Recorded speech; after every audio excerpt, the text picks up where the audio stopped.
الحمدللہ رب العالمین والعاقبۃ للمتقین والصلاۃ والسلام علی سید الانبیاء والمرسلین اما بعد فاعوذ باللہ من الشیطان الرجیم بسم اللہ الرحمن الرحیم الصلاۃ والسلام علیک یا سیدی یا رسول اللہ وعلی آلک واصحابک یا سیدی یا حبیب اللہ الصلاۃ والسلام علیک یا سیدی یا نبی اللہ وعلی آلک واصحابک یا سیدی یا نور اللہ الصلاۃ والسلام علیک یا سیدی یا رسول اللہ وعلی آلک واصحابک یا سیدی یا رحمۃ للعالمین۔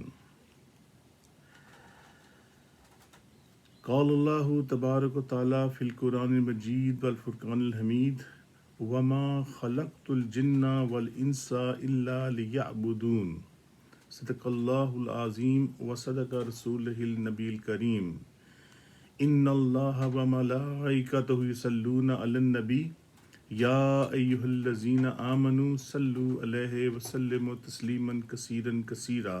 اللہم صلی علی سیدنا و مولانا محمد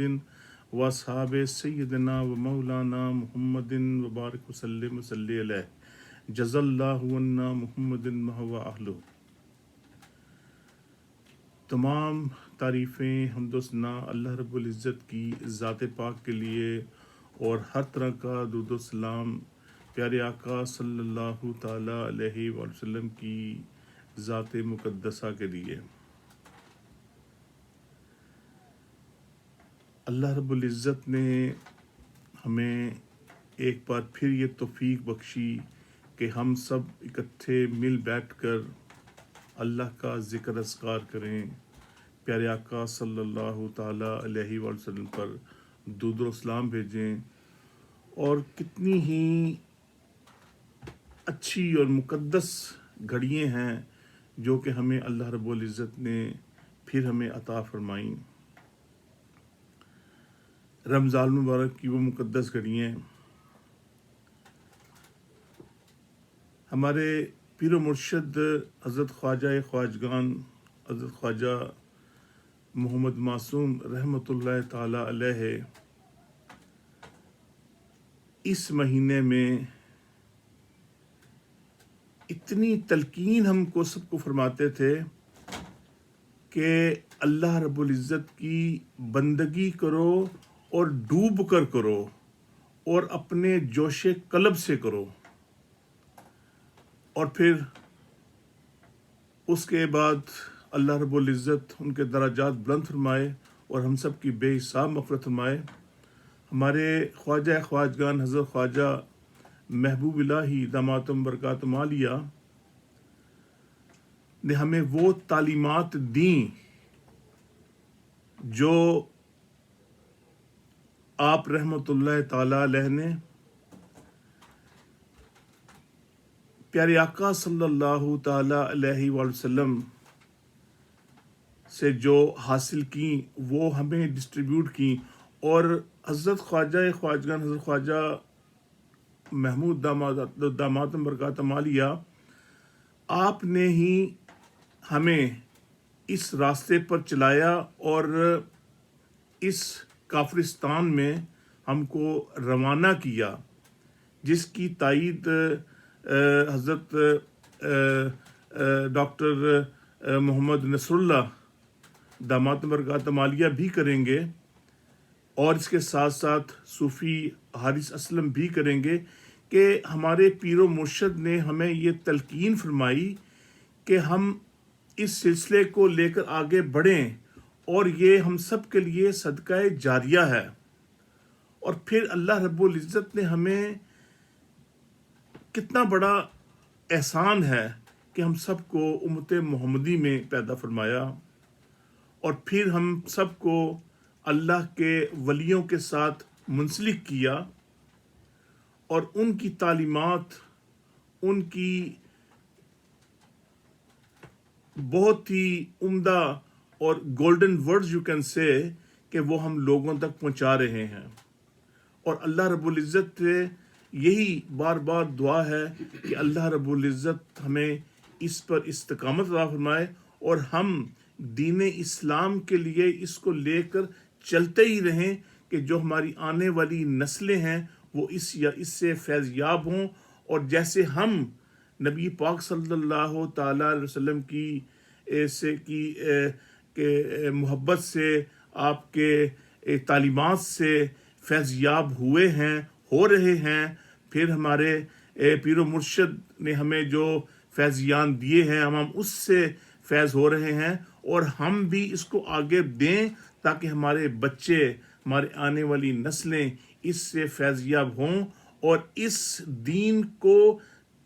تا قیامت تک لے کر چلتے رہیں۔ یہ اللہ رب العزت کا بہت بڑا احسان ہے،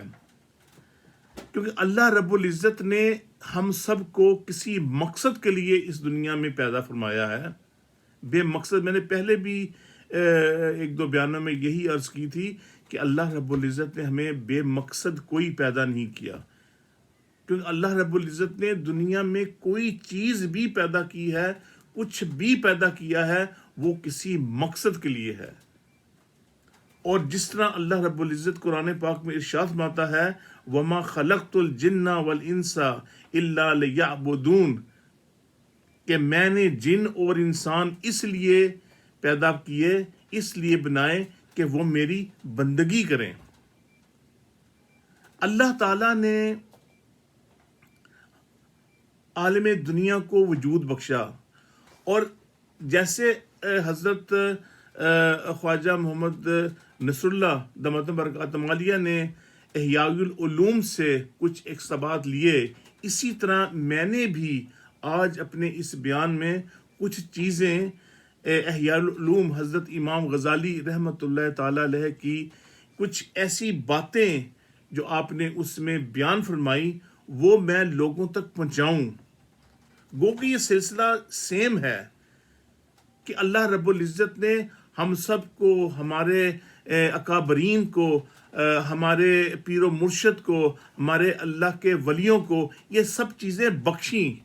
اور انہوں نے یہ چیزیں آگے پہنچائیں، اور یہی سلسلہ ہم لے کر آگے چل رہے ہیں۔ اللہ رب العزت ہم سب کو اس پر استقامت عطا فرمائے۔ اللہ رب العزت نے اس دنیا کو وجود بخشا، اس میں ہر قسم کی مخلوق پیدا فرمائی، اور یہاں تک کہ حضرت انسان کی تخلیق فرما کر اسے اشرف المخلوقات بنایا۔ ایک وہ امت بنائی کہ امت محمدی صلی اللہ تعالی علیہ وآلہ وسلم کہ جس کے نام سے اس کی بڑھائی ہی بڑھائی ہوتی جا رہی ہے، اور وہ اشرف المخلوقات بنا، اور وہ اس لیے کہ وہی اللہ رب العزت کی ان باتوں کو لے کر چل رہا ہے۔ اور جب اللہ رب العزت نے انسان کو اشرف المخلوقات بنایا تو اس کے اندر کچھ عقل بھی دی، کچھ دیگر ادوار بھی دیے کہ ان کو لے کر اس نے چلنا ہے، اور اس کو بے شمار نعمتوں سے نوازا۔ موت اور حیات کو پیدا فرما کر تخلیق انسان کا مقصد بھی بیان فرما دیا کہ اگر اللہ رب العزت نے ہم کو زندگی دی ہے، اور اللہ رب العزت نے ہمیں یہ مواقع عطا فرمائے ہیں کہ ہم اپنی اس زندگی کو لے کر آگے چلیں، اور اپنی اس زندگی کو اللہ کی راہ پر صحیح طریقے سے ڈھالیں، اور اس کا پیغام، اللہ رب العزت کا پیغام دنیا کو پہنچاتے جائیں، تو یہ ہی ہمارا مقصد ہے۔ لیکن جب اللہ رب العزت اپنے کسی ولی سے، کسی نیک بندے سے اپنا یہ کام لے لیتا ہے، تو اس کے بعد اللہ رب العزت نے جب اسے زندگی عطا فرمائی تو پھر اس نے اس کو موت بھی دینی ہے، اور یہ برحق ہے، اس سے ہم ڈینائی نہیں کر سکتے۔ اگر کوئی بھولا ہوا انسان، کوئی دل میں یہ سمجھ لے کہ اللہ رب العزت نے ہمیں دنیا میں پیدا فرمایا ہے اور یہی ہماری پرمننٹ زندگی ہے، ہم نے یہی رہنا ہے، تو یہ اس کی غلط فہمی ہے. کیونکہ ایکچولی اصل میں بات یہ ہے کہ جب اللہ رب العزت نے ہمیں دنیا میں پیدا فرمایا تو اللہ رب العزت نے دنیا میں پیدا فرمانے کے بعد ہم کو یہ جو دنیا دی ہے، یہ ہمارے لیے one of the examination hall where we obtain our practical life and solve the problems and اپنے اعمال قسمیں اکٹھے کرتے جا رہے ہیں اور ہم اپنے ایگزامینیشن روم میں بیٹھے ہوئے اور سوالوں کے جواب لکھتے جا رہے ہیں، اور ہمارے دائیں بائیں جو فرشتے جو بیٹھے ہیں وہ لکھتے جا رہے ہیں کہ اس بندے نے کیا کیا. ان کا قلم کبھی رکتا نہیں. اور یہ اللہ رب العزت نے ہمیں اس وقت دنیا میں جو بھیجا ہے، اس میں سے ہم نے اچھی چیزیں اکٹھی کرنی ہیں، اچھے اعمال بنانے ہیں، لوگوں تک پہنچانے ہیں، اور اس کے بعد جب ہماری زندگی ختم ہو جائے گی تو ہمیں اللہ رب العزت کے پاس واپس جانا ہے. اللہ رب العزت نے جب زندگی اور موت بخشی، تخلیق انسانی کا مقصد بھی بیان فرما دیا کہ کوئی کم عقل یہ نہ سمجھ بیٹھے کہ انسان کی پیدائش کا مقصد صرف کھانا پینا سونا جنسی خواہشات کی ہی تکمیل کرنا نہیں. اللہ رب العزت نے اس سوچ کو اور اس نظریے کو بالکل فاسد بنایا ہے، اور کیونکہ ایسی باتیں تو جانوروں میں بھی پائی جاتی ہیں، لیکن اللہ رب العزت نے ہمیں اشرف المخلوقات بنایا ہے، وہ اس لیے کہ ہم میں سوجھ بوجھ ہے. اللہ رب العزت نے ہمیں عقل دی ہے، فہم دیا ہے کہ سوچیں کہ یہ راستہ غلط ہے کہ یہ راستہ صحیح ہے، اور اس کا پھر ہم نے اس کا فیصلہ کرنا ہے. اور وہ فیصلہ کب کرنا ہے؟ کیونکہ اللہ رب العزت نے اس کے لیے ہمیں عقل دی. اس عقل کو سوچتے ہوئے اور یہ سوچتے دیکھتے ہوئے کہ اللہ رب العزت نے ہمیں قرآن الکریم بھی عطا فرمایا کہ اس میں ہدایت کی چیزیں موجود ہیں،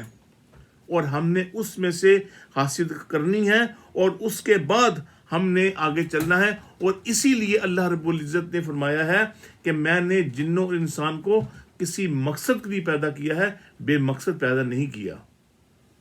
ان کو کس لیے پیدا کیا ہے؟ اس کو اللہ رب العزت نے اپنی ذات پاک کی عبادت کے لیے، بندگی کے لیے پیدا کیا ہے. اللہ رب العزت نے تخلیق انسان کا مقصد بتا دیا، صاف فرما دیا کہ میں نے جنوں اور انسانوں کو اپنی عبادت کے لیے پیدا فرمایا ہے. تو اللہ رب العزت نے انسان میں ایک خصوصیت، خوبصورت خصوصیت پیدا فرمائی کہ جو اس کا بنیادی کمال ہے. اور وہ بنیادی کمال کیا ہے؟ کہ اس میں عقل ہے، اس کے دل میں، اس کے قلب میں ایک جوش ہے کہ جب وہ اپنی عقل سے کام لے گا، اپنے دل کے جوش سے کام لے گا، اور جب اس کو اس چیز کا علم ہو جائے گا کہ اللہ رب العزت نے مجھے عقل دی، میرے دل کو ایک قلب میں، میرے قلب میں ایک فہم پیدا کیا کہ ہم نے اس کو لے کر آگے چلنا ہے، تو اس کا مقصد کیا ہے کہ جس کے ذریعے وہ شیطانی اور نفسانی خواہشات پر قابو پا کر دیگر مخلوقات پر رفعت پاتا ہے، اس پر حاوی ہو جاتا ہے. کیونکہ جب دیکھیں اللہ رب العزت نے، جیسے ڈاکٹر صاحب نے فرمایا کہ اللہ رب العزت نے جانوروں کو بھی پیدا کیا ہے اور فرشتوں کو بھی پیدا کیا ہے، اور اس کے درمیان اللہ رب العزت نے انسان کو پیدا کیا ہے. جب انسان کو اللہ رب العزت نے پیدا کیا ہے تو اب وہی انسان اب دیکھیں اللہ رب العزت نے کتنی بڑی چیز انسان کو عطا ہوئی کہ پہلے تو اسے اشرف المخلوقات بنایا، پھر اس کو فضیلت دی. کس پر؟ فرشتوں پر بھی فضیلت دی اور جانوروں پر بھی فضیلت دی. کیوں؟ کہ وہی انسان اگر اللہ کی بندگی کرتا ہے، اللہ کی تعلیمات پر چلتا ہے، اللہ کے احکامات پر چلتا ہے، اللہ کے اولیاء کی کی تعلیمات کو لے کر آگے چلتا ہے اور جو اس کو ذمہ داریاں دی ہیں وہ چلتا جائے گا، تو ایک وقت آ جائے گا کہ اللہ رب العزت اس کو فرشتوں سے بھی بالا تر فرما دے گا۔ لیکن اس کے برعکس اگر اس نے ان چیزوں پر عمل نہ کیا، ان چیزوں کو اپنے دل میں رکھا اور یہ ایک اپنے آپ کو شیطانی معاملات نے ڈھال لیا، تو وہ جانوروں سے بھی بدتر ہو جائے گا۔ کیوں؟ کیونکہ اس نے اپنی عقل کو استعمال نہیں کیا، اللہ رب العزت کی تعلیمات کو پسے پیش ڈال کر اپنی دنیاوی زندگی کو آگے بڑھایا۔ تو حضرت امام غزالی رحمۃ اللہ تعالی علیہ نے اس کا بہت پیارا سکیچ اس میں بنایا کہ اللہ رب العزت نے تینوں کو اکٹھا کیا اور اس میں فرق کر لیا کہ جس کے پاس عقل ہے وہ کہاں سے کہاں پہنچ جائے گا، اور جس کے پاس عقل نہیں ہے وہ کتنا زمین میں دھنس جائے گا، اپنی آخرت خراب کر لے گا۔ اور اسی لیے وہ جب اس میں اپنی عقل کو درست استعمال کرتا ہے، اللہ رب العزت کی تعلیمات کو حاصل کرتا ہے، تو وہ اللہ رب العزت کی معرفت الہی حاصل کر لیتا ہے۔ اور جب یہی وجہ ہے کہ جب عقل کے درست استعمال کے سبب بعض انسان بعض فرشتوں سے افضل اور غلط استعمال کے باعث جانوروں سے بھی بدتر ہو جاتے ہیں۔ کتنی پیاری تعلیمات ہمیں پیارے آقا صلی اللہ تعالی علیہ وآلہ وسلم نے، اور کتنی پیاری یہ جو کتاب حضرت امام غزالی رحمۃ اللہ تعالی نے لکھی، ہمیں یہ پڑھنی چاہیے۔ احیاء العلوم کے 5 جلدیں ہیں، اور اس کو میں یہ سوچتا ہوں کہ جیسے ڈاکٹر صاحب نے بھی اپنے گزشتہ بیانات میں فرمایا کہ ایسی چیزیں ہم نے اپنے پاس رکھنی چاہیے، کیونکہ ان چیزوں سے جب ہم چیز حاصل کریں گے نا، کیونکہ ہم عربی نہیں ہیں، ہم اجمی ہیں، اور ہم اپنی زبان میں جو کتابیں پڑھتے ہیں نا اس سے ہمیں چیزیں حاصل ہوتی ہیں۔ گو کہ ہمیں بہترین علماء ہیں جو کہ عربی کو بھی سمجھتے ہیں اور عربی کے اتار چڑھاؤ کو بھی سمجھتے ہیں، کیونکہ عربی کے جو الفاظ ہیں اس میں ایک ہزار کے جو الفاظ ہیں اس کے جو معنی ہیں وہ تقریباً 12 ہزار سے زیادہ طول اختیار کرتے ہیں۔ لیکن ہمیں اپنی زبان میں جب پڑھ کے ہمیں یہ چیز ملے گی تو ہمیں اس چیز کا صحیح طریقے سے معلوم ہوگا۔ تو اللہ رب العزت نے جس مقصد کے لیے انسان کو پیدا فرمایا وہ یہی ہے کہ اللہ رب العزت کی بندگی کی جائے، اللہ رب العزت کی عبادت کی جائے، اللہ رب العزت کے کہنے ہوئے احکامات پر عمل کیا جائے، اور پیارے آقا صلی اللہ تعالی علیہ وسلم کی سنتوں پر عمل کیا جائے۔ کہ آج کل بہت افسوس ہے کہ ہم نے پیارے آقا صلی اللہ تعالی علیہ وسلم کی سنتوں کو پس پیش کر دیا ہے، پس پردہ کر دیا ہے۔ اور میں کسی کو I'm not pointing to anybody else because بعض لوگ ان چیزوں کو بالکل بھول چکے ہیں، اور لیکن ہمیں اس وقت احساس ہوگا جب ہم دنیا میں نہیں ہوں گے، جب ہم اس قبر میں پڑے ہوں گے جہاں اندھیرا ہوگا، اندھیری کوٹھری ہوگی، کہ ہم نے کاش کہ ہم نے اللہ رب العزت کے دین پر عمل کیا ہوتا، اللہ رب العزت کی تعلیمات کو اپنے دل میں ڈالا ہوتا اور اپنی عقل استعمال کی ہوتی، اپنے جوش قلب سے اللہ کو آواز دی ہوتی، تو اس وقت ہمیں یہ کام آتی۔ اور وہ جوش قلب کیا ہے کہ جب ہم پیارے آقا صلی اللہ تعالی علیہ وسلم کی باتوں پر عمل کریں، پیارے آقا صلی اللہ علیہ وسلم کے طریقت پر عمل کریں۔ میں نے پچھلے بھی بیان میں بھی کل ہی میں نے ایک جگہ بیان دے رہا تھا، تو اس میں بھی میں نے عرض کی کہ آپ اپنے پیر و مرشد کو دیکھیے، اس کے اوپر آپ اپنا ایک فوکس کیجئے کہ آپ کے پیر و مرشد کا بولنے کا طریقہ کیسا ہے، آپ کے پیر و مرشد کا کسی چیز کو اٹھانے کا طریقہ کیا ہے، آپ کے پیر و مرشد کے چلنے کا طریقہ کیا ہے۔ میں وہ اس لیے عرض کر رہا ہوں کہ ہم پیارے آقا صلی اللہ تعالی علیہ وسلم کی جب سیرت پڑھتے ہیں تو اس سے ہمیں یہ چیز اخذ ہوتی ہے کہ دین ہم تک پہنچا کس سے پہنچا؟ ہمارے پاس دین پہنچا صحابہ اکرام اجمعین سے پہنچا، اور پھر پیارے آقا صلی اللہ تعالی وسلم کا جو حسن، جو پیارے آقا صلی اللہ علیہ وسلم کی عادات، پیارے آقا صلی اللہ علیہ وسلم کی جو باتیں کیسے ہم تک پہنچی، وہ صحابہ اکرام رضوان اللہ اجمعین سے پہنچی. اور میں اسی لیے بار بار میں یہ تاکید کرتا ہوں کہ آپ کسی کے بیعت ہو جائے، کہ جب آپ کسی کے بیعت ہوتے ہیں تو آپ اپنے پیر و مرشد کو دیکھیے کہ وہ کیسے چلتے ہیں، وہ کیسے سوتے ہیں، کیسے بات کرتے ہیں، کیسے ذکر اذکار کرتے ہیں، کہ اس سے ہمارا اندر جو وہ پاک ہوتا ہے. ہم اس پر عمل کر کے اپنے آپ کو صحیح طریقے پر ایک اسلام کے ڈھانچے پر ڈال سکتے ہیں کہ یہ باتیں وہی ہیں جو پیارے آقا صلی اللہ تعالی علیہ وآلہ وسلم نے اپنی تعلیمات میں ہم تک پہنچائیں. میں زیادہ ٹائم نہ لیتے ہوئے اس بات کو